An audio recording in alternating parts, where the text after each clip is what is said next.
కూటమి సర్కారు పనితీరుపై తీవ్ర విమర్శలు గుప్పించిన మాజీ సీఎం వైఎస్ జగన్ కు ఆంధ్రప్రదేశ్ ఆర్థిక శాఖ మంత్రి పయ్యావుల కేశవ్ కౌంటర్ ఇచ్చారు. జగన్ చేసిన అప్పులు రాష్ట్రానికి శాపంగా పాపంగా మారాయని మండిపడ్డారు.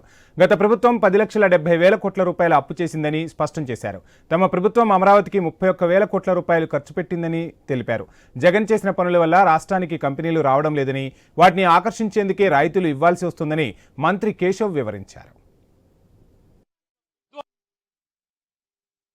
94 కేంద్ర ప్రభుత్వ పథకాలని మీరు ఆపేసిపోతే ఇవాళ వేల కోట్ల రూపాయలని మేము కేంద్ర ప్రభుత్వానికి కట్టి 74 కేంద్ర ప్రభుత్వ పథకాలని రివైవ్ చేశాం.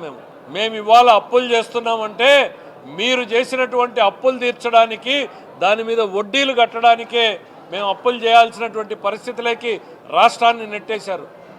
ఆర్థిక విధ్వంసం చేశారు రాష్ట్రంలో.